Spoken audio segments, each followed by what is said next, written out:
Hi everyone, welcome to the Web Safe and Wise Safer Internet Day 2025 celebration. We're so happy that you're here with us today. Yeah, super exciting ang event na to. This event is made possible by Child Fund Philippines, Child Fund Japan, Educo Philippines, ECPAT, Five Rights Foundation, and in partnership with Prob Media Foundation. Tama ka dyan, Arme. So I am Jason, a youth champion from Child Fund Philippines, and I'll be your host for today. And I am Arme, a youth champion from Child Fund Japan Philippine Branch at sama-sama tayong tumutok at matuto sa araw na ito. Today, we're talking about how important it is to stay safe online. And you'll hear from five youth champions from different organizations, and they'll be sharing valuable insights on child online safety and children's right in the digital world. Tama ka dyan, Jason. Actually, nakaka-excite nga. Pero syempre, gusto rin naming malaman what you guys think. So please feel free to share your thoughts or baka meron kayong mga tanong, just leave them in the section and we will try to answer it later. Yes. So wag na nating patagalin pa. Let's start. Arme, ano sa tingin mo ang ilan sa nakakabahalang problema ng mga kabataan ngayon sa internet? Alam mo ba, Jason, Educo Philippines found out that cyberbullying and online safety are the major issues for children in areas where they work. Ang mga batang aktibo online, may mga problema na ganyan. And that's why it's super important that we talk about it, especially today. Yeah. So speaking of talking about it, let us call our first youth champion na magbibigay sa atin ng insight about cyberbullying and online safety. Kicking off today's discussion, we have Lian, a 16-year-old youth champion from Idoco, and she will talk to us about cyberbullying and online safety issues. So, Lian is the president of the San Rafael Barangay Children's Organization and also the president of the Castilla Municipal Children's Federation. She's been a guide and a voice for the children in their community. Speaking up about their issues and experiences, Lian is not just a leader. She's actively working to raise awareness about online safety. And alam niya kung gaano kahalaga ang maging safe online, especially ngayon na maraming kabataan ang exposed sa digital risk. Okay. Hello, Lian. Kumusta ka? Hi, Lian. Hello po. Okay, so Lian, thank you for joining us and sa patuloy na pag-raise mo ng awareness about online safety. Siguro for everyone's info, ano nga ba ang cyberbullying? Cyberbullying is a very rampant issue that facing in online. Yeah. So it refers to the use of digital platforms such as the media. So uh, such as social media and websites that threaten the harassment to others. It can involve actions like uh, giving a hurtful message to others and harmful rumors and cyberbullying is happening at 24/7. So I also experienced cyberbullying in my life. So kaya po nakaka-relate po talaga ako dito sa issue na ito. So, Lian, as a youth, and ayun nga, bakit sa tingin mo may mga taong gumagawa nito? Like yung they sort of cyberbullying? So, para naman po sa akin, kung bakit ang ibang mga bata or ibang mga tao ay nagbubuli is just because minsan sila din po is nakakaranas ng bully, which is minsan sa loob ng kanilang mga bahay. And also, siguro pwede ding maging one cause or one root kung bakit sila nang bubuli is the jealous or naiinggit sila sa ibang mga bata or sa ibang mga tao. Kaya gusto nila na um, ma-experience ng mga bata yung nararanasan nila. And minsan, gusto din nila na makakuha ng attention galing sa ibang tao. Okay, thank you so much, Lian, no? So, na-mention mo kanina na ang cyberbullying or yung cyberbullying minsan is nanggagaling sa loob ng bahay. So, with connection to that, sa tingin mo, ano ang pwedeng gawin ng mga pamilya, magulang, kabataan, eskwelahan at iba pa para maging safe ang social media para sa mga bata? So, ayun po. So, I as a leader po, I started to do my advocacy about the cyberbullying. So, giving or holding an activity like a symposium in my barangay. And this kind of symposium is sa mga parents po talaga kasi dapat malaman nila kung ano yung mga fini-face ng mga bata ngayon. Kunyari po is yung mga problems nila, dapat na malaman ng mga parents para maging aware sila sa mga actions nila. And mabantayan nila yung mga anak nila na sa paggamit ng mga gadgets po. Grabe, Leanne. Thank you dahil napaka-informative at talaga namang na-introduce kung ano man yung sineselebrate natin ngayong araw. At madami kaming natutunan from everything you've shared. So, hindi lang tayo dapat basta-basta kumokonek online, no? We also have to be safe and be responsible. Tama, Army. Pero ano nga ba ang dapat gawin kapag naka-experience tayo ng mga hindi kaaya-ayang interactions online o yung online interactions na harmful? So speaking about that, ang susunod na youth champion natin ang makakasagot niyan. So next up, we have a 16-year-old youth champion from ECPAT Philippines who's going to talk about digital literacy and the importance of reporting online abuse. Okay. So Joe or simply Joe, is a youth advocate and a campus journalist, currently serving as the Associate Director of Diliman College's official English publication. Joe is currently in grade 11 under the Humanities and Social Sciences strand and he's really active in a lot of school initiatives. Hindi lang siya focus sa schoolwork, pero pati na rin sa community efforts. He even volunteers with the Sangguniang Kabataan of Batasan Hills, Quezon City during his free time and talagang naglilingkod siya sa kanyang komunidad. At alam mo ba, Jason, apart from that, Joe is trained as a peer online youth responder. He's always ready to offer support to fellow young people who face challenges, especially those dealing with online exploitation. Wow, bigatin naman pala talaga ang mga youth champion natin today. Now, so hi Joe. Hello Hi, Joe, Joe. Good kumusta ka? evening. Hello, good evening, Jason and Arme.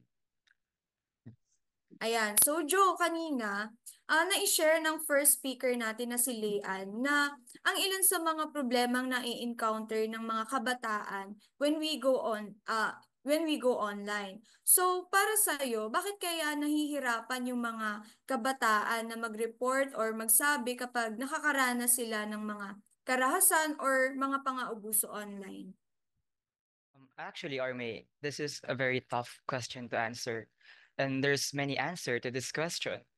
That is why before saying my own opinion, I would like to put a disclaimer that my response to this is not applicable to everyone. And in any way, it's not my intention to invalidate any kind of experiences with regards to this situation because there's a lot of possible circumstances and I may not be able to cover them all. But first, based on what I know and in my experience, there are several prime reasons.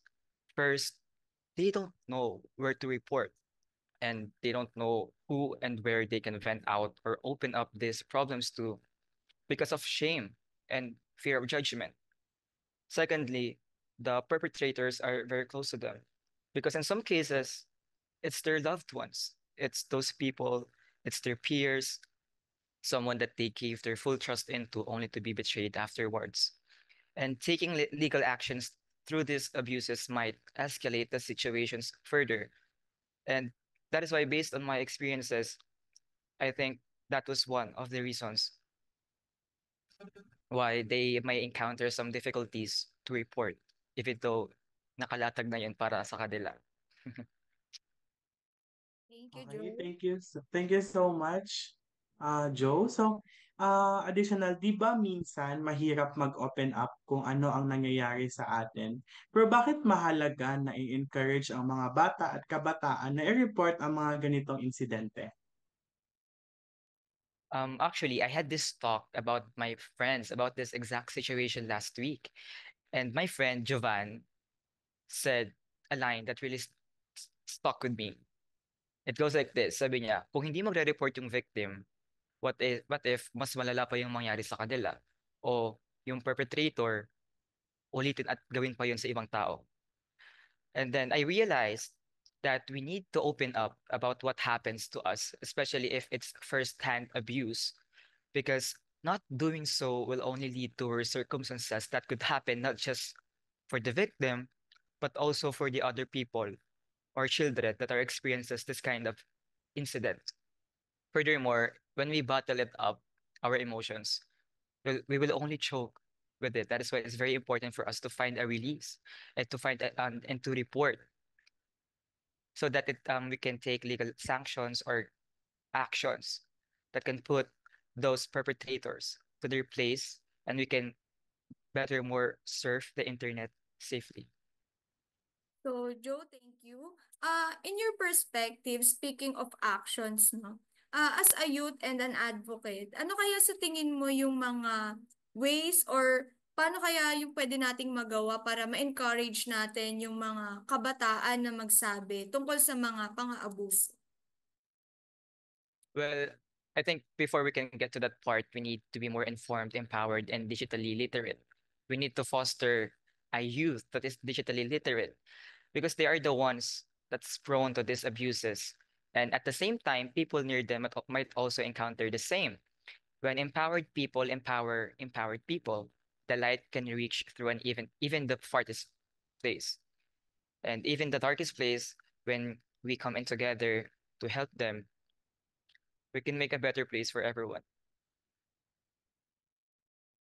Okay, thank you so Thank you much, so Joe, much. and I agree with your idea, no? So, another question, tanong ko lang, kung may kakausap sa'yo na natatakot mag-report ng online abuse, paano mo sila mahihikayat na hindi sila nag-iisa at ligtas ang magsalita?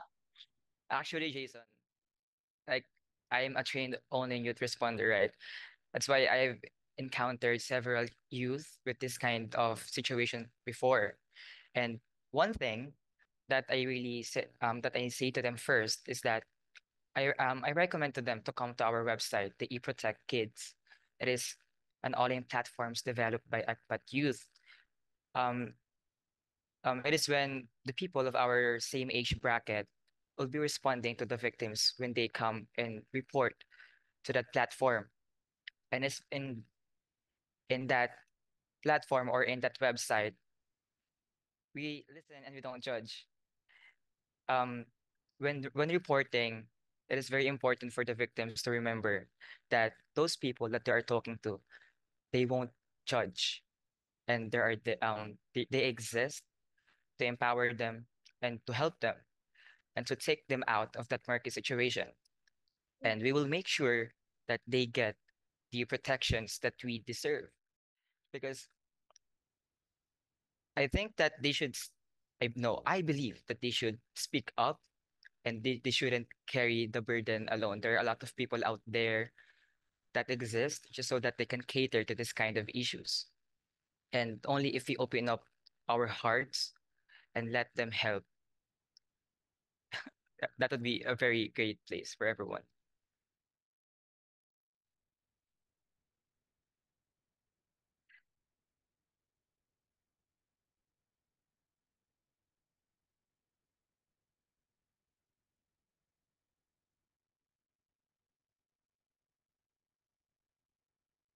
So, thank you so much, Joe, no? So, Um, paano natin, another question na lang siguro. So, paano natin pwede gawing mas accessible, ligtas, at child-friendly ang mga reporting mechanisms para hikayatin ang bata na report? Well, in that case, who will know better more about the children's preferences if not the children themselves to make a platform that is very accessible, uh, child friendly to the children. I think that we should hold consultations. We should really allocate budgets to cater to this kind of issues. If we want a solution, we need to make an effort. And in that effort, we really need to make it child centered. And aside from that, because when we're doing things like this, we see the problem, we see the preferences in the lens of a child. And if we really want to make it child friendly, ask a child themselves through consultation. And furthermore, in cases like this, we can make it more accessible, safe, and child friendly when people of our age also speak up, recommend, and make it spread to a lot more audiences so that everyone can be aware and they can be at a safe, they can put their mind at ease that that these reporting mechanisms are safe to use. Thank you so much, Joe. Ayan. So maraming salamat sa napaka-informative na discussion. And this one is important because we need to be aware of how to protect ourselves and others online. Dapat alam natin kung paano ire-report yung mga hindi magandang nangyayari sa internet. Yes, correct ka dyan, Army. If you have questions or comments kay Jomar or kay Lian, comment lang kayo below. And now, let's move to something super positive and a digital kindness. So, ito na. To bring us some good vibes, we have Pia, 17, from Child Fund Japan Philippines branch, who is going to share with us how we can all be kinder and more empathetic online. Yan. So, Pia is a grade 12 student from Cavite and a CFJPV-sponsored child. Pia is the president of the Canosa Children and Youth Organization or CCYO, which has been helping kids and youth engage in their community for the past 10 years. She is passionate about children's rights and she works hard to make sure that children's voices are heard and valued. Naniniwala kasi si Pia na ang bawat bata ay may karapatang magsalita at mapakinggan. So hindi lang siya isang active na advocate for digital kindness through social media campaigns and online discussion. But Pia is also helping promote responsible online behavior, empathy, and meaningful digital participation. Wow, parang napaka-interesting naman nun. Hello, Pia! Kumusta ka? Hello, Jason and Army. So, I'm fine naman, no? So, ayan, hello. Okay, so Pia, meron ka bang pwede i-share na isang situation or pagkakataon where someone showed you digital kindness? And how do you feel? If may isang situation, actually, common to. Pag nagkakaroon ng situation na you're feeling down, so, siyempre may urge ka na mag-vent sa social media, ganun, mag-share lang ng thoughts. May mga situation na hindi mo expect yung mga tao na magbibigay sa'yo ng encouragement, ganun. So, yun talaga yung pinaka-common na napasok sa isip ko about digital kindness. So in your perspective, Pia, ano ba yung mga dapat nating gawin kapag naharap tayo sa mga negativity or hindi magandang ugali online? So, if may ganong situation naman na nag-arise, which is unfortunate, ang dapat gawin, lalo na pag ang isang bata ay, or isang tao is uncomfortable sa mga tatanggap niyang remarks, siyempre magsusumbong tayo. Pwedeng sa family natin, kung hindi naman, kung malayo naman talaga yung mga pagsusumbungan, like parents, ate, kuya, or pwede din naman sa school, guidance counselors, ganun. Pero mas better if lalapit talaga sila sa isang tao which is specialization na yung mga ganung bagay. For example, mga child right advocates, yung sa mga vowsy natin sa barangay, ganun, mas okay if doon talaga tayo may pag-usap para mas ma-address siya ng maayos. Thank you so much sa idea, Pia, no? So, ano ang mga simpleng paraan para mag-promote ng positivity sa ating online interactions? Like, halimbawa, from your experience or from your observation, anong mga strategies ang pinaka-epektibo? So, according lang sa observation ko sa internet, no? So, magkakaroon ng positive effect sa social media if tayo mismo sa sarili natin, magiging positive din tayo sa ibang tao kasi meron nga tayong golden rule, di ba? Gawin mo sa ibang gusto mong gawin nila sa'yo. So, if bibigyan natin sila ng positive remarks, pakikitungo. So, magiging positive din yung bigay nito sa atin, yung outcome nito sa atin. Pero as individuals naman dapat, lalo na sa internet na hindi naman talaga natin kilala kung sino ba yung mga nakaka-interact natin araw-araw. Mas okay na makipag-interact tayo nicely since baka hindi natin alam yung mga intention nila behind screens. Pero, mas okay na din if guided tayo, careful tayo kung sino yung mga kinakausap natin at yung mga pinapasukan nating social media sites.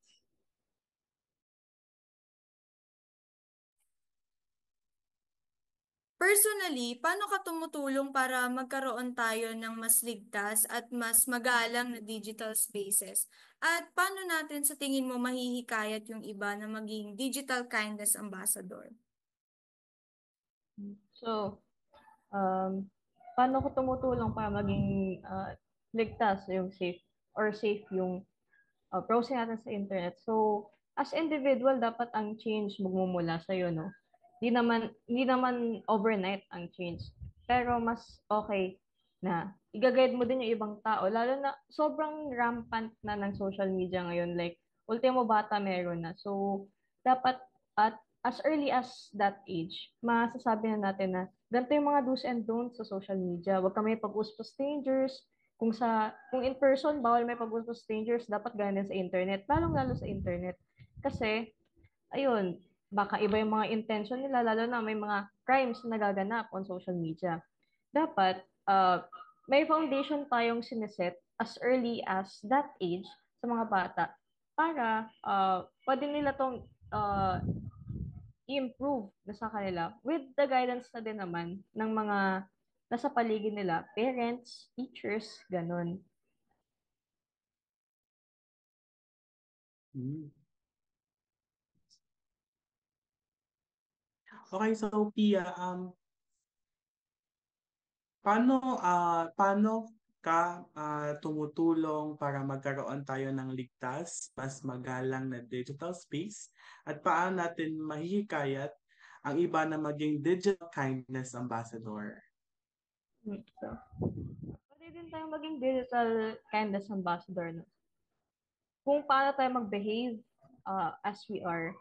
Sana ganun tayo mag-behave sa internet. Kung caring, siyempre mga tao pa din naman sila na nakakausap natin. So, we as person, na dapat nating i-embody yung empathy sa kanila. Pero, we should also set boundaries, lalo na kung nakakross na nila yun. Kung mali na ang ginagawa, stop, magreklamo, magsabi, para ma-stop siya agad. Hindi na siya magpatuloy. Pero, as much as possible, maging positive tayo sa social media para hindi naman ganun ka-negative yung balik sa atin. Kasi ang mantra ng mga tao sa social media ngayon is kung ano talagang ginagawa mo sa kanila, ganun din ang gagawin nila sa'yo. So, to be safe, dapat maging positive tayo at lalo na maging wise tayo sa paggamit ng social media with the guidance din ng mga nasa paligid natin. So, ayun lang naman yung nasa isip ko on a way kung paano siya gagawin. Okay, so thank you so much, Pia, for that important discussion, no, and highlighting the kind of importance of the start must something change must something start from you. And also sana mas dumami pa ang digital kindness ambassadors na kagaya mo. Alam mo, Arme, sa panahon ngayon mas kailangan natin ang kindness online and lahat tayo may role na maging mabait. Uy, mabait ako pero mas magiging mabait pa, lalong-lalo na sa mga magulang ko. speaking of magulang, na-experience na rin ba yung minsan mahirap makipag-usap with our parents about online stuff? 'Di ba? So, pero alam nyo, it is really important. Kaya yan ang susunod nating pag-uusapan ngayon. And to join us in a discussion about itong tinatawag na digital divide and why it is important for parents and children to talk openly about online safety. So we have Child Fund Philippines Youth Champion, Ralph. So Ralph is a youth advocate and a sponsored child of a Child Fund Philippines and Gems Heart. He's currently taking up accountancy, but aside from that, super passionate din si Ralph sa pagtulong to other kids like him. Ralph is all about youth empowerment and loves being a facilitator of different programs like teaching about uh, child protection and online safety, and he works closely with Child Fund and GEMS to encourage other young people to join in on fun and meaningful conversations in making sure na ang lahat ng bata ay feeling safe and supported. Hi Ralph, good evening. Hi, good evening, Hello, Jason and Ralph. Kumusta Army, ka? and good evening to everyone. It's really an honor to be part of this talk. Okay, so Ralph, first siguro, aware ba ang parents mo sa mga ginagawa mo online? Or ano-ano yung mga bagay na pinag-uusapan nyo about your online activities? Personally, it's kind of complicated in the sense that I can't share videos that I watch that much because I'm not sure if my grandmother will get my humor or the memes that I show to her online. So, Rob, sa tingin mo, ano yung madalas silang nasasabi sa'yo? And how do you feel kapag kinakausap mo yung parents mo tungkol sa mga ginagawa mo online?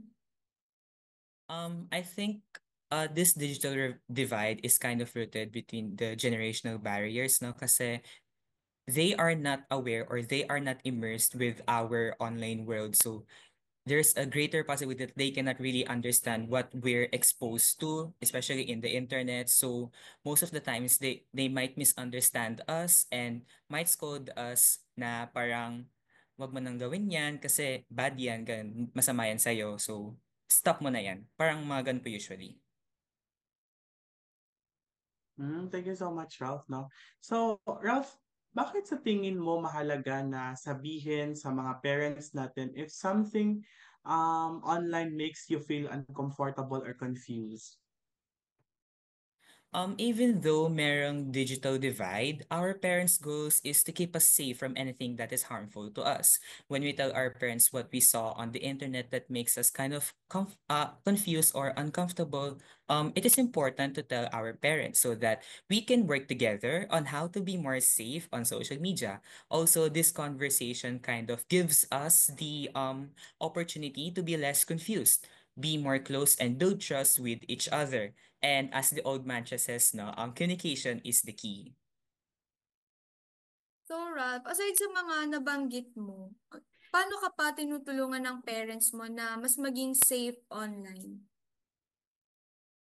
Okay. I remember once when Nanny saw a news on TV about leaking private information. So, in a way, binalaan niya ako na don't spread my private information anywhere. And that's my realizing point na our parents really want us to be safe. They just don't know how to, and they're not aware of the world in the media that we're grown or exposed to. Okay, so thank you so much, Ralph, no? So, ano yung maipapayo mo sa ibang kids tungkol sa pakikipag-usap sa parents nila tungkol sa online safety? And paano naman sa parents? Ano ang advice mo sa kanila para mas maging komportable ang mga kids nila na magsabi ng mga bagay sa kanila? Okay. The kids, we have this kind of fear that they might misunderstand us or scold us more, but an attempt to talk to them won't hurt to do so. So let's be more open to our parents on what we see on the internet. So in some cases that we might experience something again, we already know where to reach out. And for the parents, as parents, we do our best to understand our kids. we as parents want to let our kids know that it's okay to ask for help from them, especially if something in media that bothers them or makes them uncomfortable. So let's assure our kids, especially that we're always with them. Let them talk to us, let them share anything with us, and let's be more understanding. As parents, let's treat the internet as something to learn and navigate together instead of treating it as an enemy to our children. In that way, not only we can explore media together, but we will also be closer to our children, not only in the real world, but also to the media world. Yan. So thank you so much, Ralph, for that informative and Thank you very so much, fresh na Ralph. perspective, no? So, ang sobrang halaga talaga ng ginagampan ng role ng ating parents. At kaya nga gagaya ng sabi ni Ralph, mahalaga na meron tayong open communication with them para ma-ensure natin na meron tayong safe na internet space and para mas maging safe tayo online. So, just a little reminder, if may gusto kayong itanong sa mga youth champions natin na nandito, kay Pia, kay Ralph, kay Jomer, or kay Lian, just drop your questions sa comment section natin. Yes, okay. So, yes, Army, napag-usapan na natin ang cyberbullying, digital citizenship and reporting, digital kindness, and importance ng open communication between parents and children sa online safety. How about we talk about children's right in the digital environment naman? Sure, Jason. So, celebrating with us today is from Australia, the Five Rights Foundation Youth Champion, Nidhi, who will talk about how our rights as a children are protected in the digital world and why data protection matters. So, Nidhi is a super passionate about making sure the kids' rights are respected online. And as a youth ambassador of the Five Rights Foundation, she's represented kids from all over the world at some really big events like the United Nations, the European Union, and even UNICEF. Nidhi is also the founder and host of The Right Angle, which is a podcast supported by UNICEF Malaysia. And she was the very first host of Five Rights podcast, the Tech This Out, talk about a girl on a mission. Wow. Hi, Nidhi. How are you? Hi, I'm good. Thank you so much for having me today. Nice to see you virtually, Nidhi. So, Nidhi, can you please tell us about children's right in the digital world? Who is responsible for upholding them, and how are international efforts shaping the protection of children's right in the digital world? Well, it's an honor to be here today to talk about something that affects every child who engages with the digital world, our rights, our safety, and our privacy online.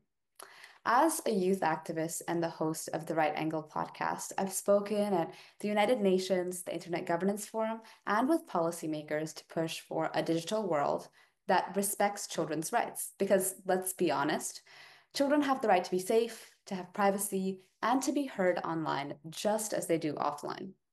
But right now, the internet isn't working in our best interest. Our data is being collected, analyzed, and exploited for profit, often without our knowledge, and that needs to change. Children's rights don't disappear when we go online. The Convention on the Rights of the Child and General Comment number 25 make it clear that every child has the right to privacy, protection, and participation in the digital world. In countries like the Philippines, where young people make up a significant portion of internet users, policies like the Child Online Safeguarding Policy show that governments recognize the need for stronger protections. But policies only work if they are enforced and if tech companies take responsibility too. And it's working. We are making progress. International efforts like General Comment number 25 and the UN General Assembly resolution on children's rights in the digital environment recognize that children's data should not be exploited and that digital spaces must be designed with children's rights in mind. But policies alone are not enough. We need action. Governments must enforce these commitments, and tech companies must build platforms that respect and protect young users rather than exploit them. Protecting children online isn't optional, it's a responsibility. It's time for NGOs, policymakers, international organizations, governments, and tech companies to turn commitments into action and build a digital world that puts children's rights first. So, Nidhi, thank you for that very informative answer. So, why is protecting children's data important in the digital world? And why do tech companies seek to collect it? And what can governments do to change how companies collect and use our data? Well, in today's digital world, data is power. Children's data is one of the most powerful commodities for tech companies. Every time a child clicks on a video, plays a game, or likes a post, that data is collected and analyzed. Algorithms then decide what content to push, what ads to show, and how to keep children engaged for as long as possible. This isn't just about advertising, it's about shaping how young people think, behave, and interact with the world. And most children don't even realize it's happening. That's why protecting children's data isn't just about privacy, it's about protecting their autonomy, development, and ability to make informed choices online. Because the truth is simple, tech companies prioritize profit over children's well being. By tracking and analyzing children's data, companies can maximize engagement, predict behaviors, and monetize personal information, selling data to advertisers who target young users. It's crucial to remember that everyone is responsible for ensuring children stay safe online. Educators must promote digital literacy so parents and children understand how companies use personal information. NGOs must continue their advocacy. Organizations like Five Rights, Child Rights Connect, Amnesty International, and Child Fund are working to create meaningful change. And international organizations like the UN can drive action through conventions and resolutions that unite countries towards a common cause. Speaking at the annual Day on the Rights of the Child in Geneva, I saw this commitment firsthand, and it was incredible to see it materialize in policies like the UN General Assembly Resolution on General Comment 25. Governments must step in and change the rules. Stronger data protection laws should restrict how companies collect and use children's data. AI and algorithm transparency must be enforced so children understand when they are interacting with AI and how it influences their choices. And age-appropriate design codes should ensure that platforms used by children are built with safety, privacy, and well-being in mind, not profit. There must be real consequences for companies that break these rules. If this kind of behavior would be punished offline, it must be punished online as well. So much is being done so far, and we are making good progress. It's events like these here and now that are contributing to our safety online. But we need to take more steps in this direction to see meaningful change. Thank you so much, Nidhi. And Nidhi. I would like to ask also, why is it important that all countries work together on children's right online?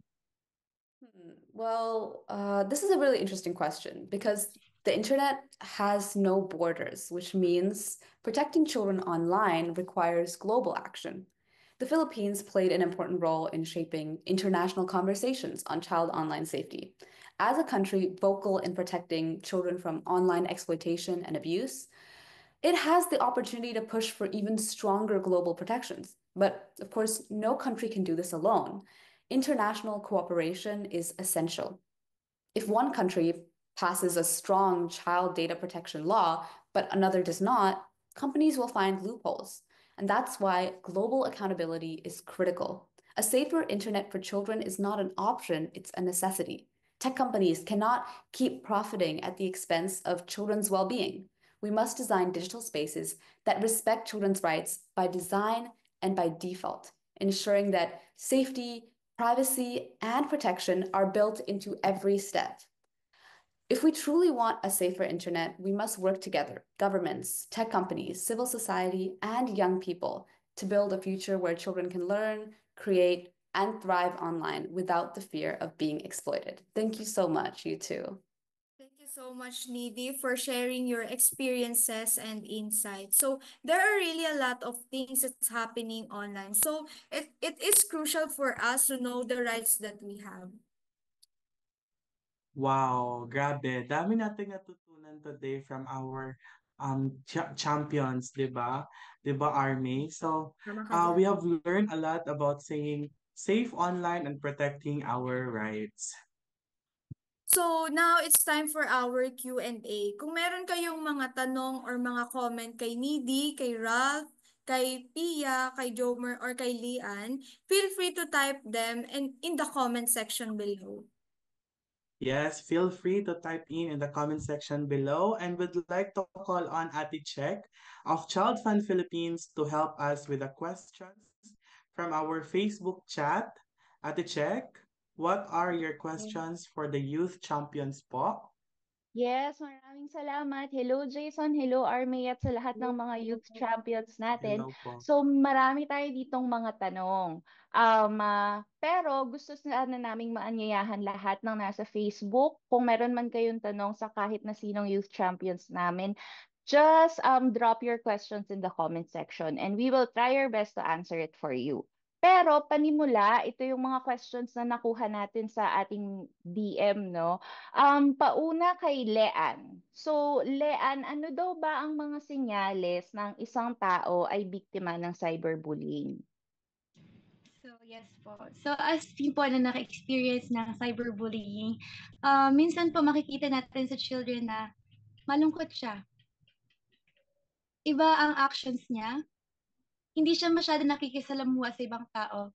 And makikita po natin na talaga sa kanya yung impact po, di ba, ng isang malungkot na tao. Like, parang binagsakan po siya ng mundo. Parang ganun po yung nangyari sa akin eh. Kasi experience depression and anxiety after those nangyari pong issue na yun sa life ko po. Oh, I'm so sorry to hear that, Lean. Sunod na tanong naman natin para kay Ralph. So, Ralph, ano daw ang pwedeng gawin if medyo hindi open yung mga parents natin na makinig sa atin? 'Di ba? Kasi nabanggit natin kanina na we need to have open communication. Pero paano kapag hindi sila open? Yes, curious din ako, Ate Check. Okay po. So, we know that communication is a two-way process. So, if may kulang po sa part ng parents, I think it's part of the children to act din po. There's the need for the children to aid for the lack of communication between them so that in a way, like I said earlier, they can navigate together the online world and know if something is dangerous or not and make decisions on how to limit the access of their children when it comes to what they see on the internet or in the media. And as I said earlier nga, parents uh okay, our parents' goal is to keep us safe from anything harmful to us. So um if the parent lacks on something, it's the part of the children to act on it so that they can work together. And as I said earlier, they can work together to navigate the internet and make decisions to be safe when using the internet. Thank you so much, Ralph. Ralph. Okay, so ito naman yung sunod nating tanong para kay Jomer. Jomer, ano daw ba ang ibig sabihin ng being a good digital citizen? So, how can you be a good digital citizen? But what a very interesting question. Yeah. There are a lot of tips that I can give to be a good digital citizen po. But one thing that I really want to emphasize is that in digital world, it is most likely like our physical world. Both worlds come hand in hand together. We should keep in mind that how we act online should also be the same way that how we act in day-to-day basis in our homes, in our house, when we meet a friend at the street. We should at times we treat them with courtesy. We are not disrespectful. And at the same time, you should also apply that to the online world to be a good digital citizen. What the good things, the proper things that we do in our normal lives should also be applied online. Because I think that some people do not apply these tips. Some of them are very insensitive. Some of them think that they can hide before their profiles and just let their opinions be free and overflowing without taking into consideration the other people's feelings. So I think and I believe that if you're going to do something online, especially to other people, make sure that you can also do it in person to them. You should always consider their feelings. And most importantly, you should always consider the consequences of your actions. Thank you. Thank you so much, Jomer. Thank you, Jomer. So the next question is for Needy. Needy, how can you tell if a website or game is safe to use? Or how can you stay safe while playing games online with others? So there really is no way to know for sure how a game is safe because sometimes games are safe because of developers, and sometimes games feel unsafe because of the people you're playing with. So obviously, if you want to know if the website you're accessing or the game you're playing are safe, usually you can find online that there are some tips along with like the URL link. If it has S, it means it's secure. As well as that, some tips I recommend when using sites in general is if they ask you to accept all cookies, you don't have to give all cookies. I would say you can reject the optional ones. It stops companies from seeing all the information that they don't need. And when you're playing games, as long as you're kind and respectful to other people, if you're playing an online game, you can be safe. And if you feel like someone is acting in a way that makes you feel unsafe, then you should know when to step away from that and come back later. Salamat, Thank you so much, Needy. Needy. Thank you. Thank you so much. So, we have one last question here. But again, if you have more questions, pwede po kayong magtanong sa comment section namin. At ang huling tanong na meron ako dito ay para naman kay Pia. Pia, di ba daw minsan, kahit mabait naman tayo online, meron pa ding mga bully. So, yung tanong ay, ano yung advice na pwede mong maibigay para hindi tayo masyadong maapektuhan daw ng negative vibes ng mga bully online? So, ano po, nakadepende po kasi sa tao if paano niya i-absorb yung mga nakikita sa social media. Pero, mas okay po siguro if meron kang isang tao or persons na pwede mong makausap about it. Para kahit pa paano, makonsole ka about sa naranasan mo. Kasi once na ina-isolate mo yung sarili mo habang nakatanggap ka ng mga ganitong words on social media, mas lalong magkakaroon ng toll not only on your mental health, emotional health, pwede na magkaroon ng effect kung paano kami pag-socialize sa ibang tao. So, ang masasabi ko lang po talaga dito, if you're receiving that kind of words in social media, mas okay na magkakaroon ka ng tao na pwede mong pagsabihan about this na if too much naman talaga na nangyayari talaga siya frequently, na magawan siya ng action para hindi na siya lumala pa further on po. Yun na po. Maraming salamat, Pia, at maraming salamat din sa iba nating youth champions, kay Leanne, kay Ralph, kay Jomer, of course, Needy, and thank you so much, Jason and Arme. Back to Thank you you. po. Okay, thank you so much, Ate Check. Thank you for everyone.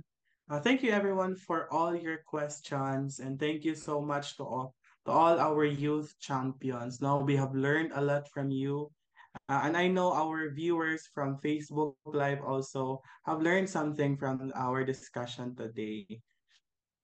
So before we end, we'd love for you to join us in taking the My Digital World Pledge. So get your phone and record yourself while you say the pledge and share it on your social media. And huwag niyong kalimutan to use the hashtag WebSafeAndWise. And let's make the internet a safer and kinder place, starting with us. Labas na natin ang mga phones natin at the count of three. Sabay-sabay tayong mag-record ng ating pledge and do the countdown, Arme. Okay, in 1, 2, 3, and I promise to be kind online and treat others with respect, just like I do in the real world. I will not be a bully or hurt anyone's feelings on the internet. If I see someone being bullied, I will speak up and report it.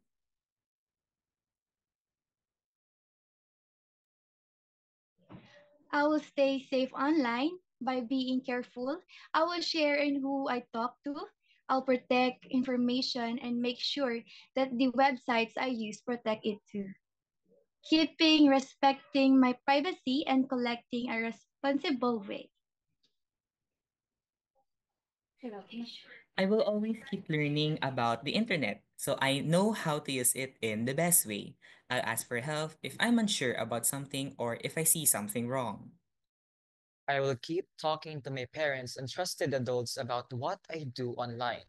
Communication is important, and together, we can make the internet a safe and fun place for everyone. I know my rights in a digital environment, like my right to be safe, to keep my information private, and to have a voice online. I believe that companies that design and run games, websites, and apps should respect and protect these rights too. Together, we can create a better digital world. Let's be #WebSafeAndWise. Okay, thank you so much for joining us in our Web Safe and Wise Safer Internet Day 2025 celebration. Sana marami kayong natutuhan this evening and let's continue being safe, wise, and kind online. Yan. Thank you so much to everyone na nag-join sa celebration natin today. And remember that we all have the power to make the internet a better place. Stay safe, stay kind, and keep making the internet a great space for all. Okay, tama ka dyan, Arme. Until next time, everyone, let us all be web, safe, and wise. Bye everyone. Thank you so Bye, much. everyone.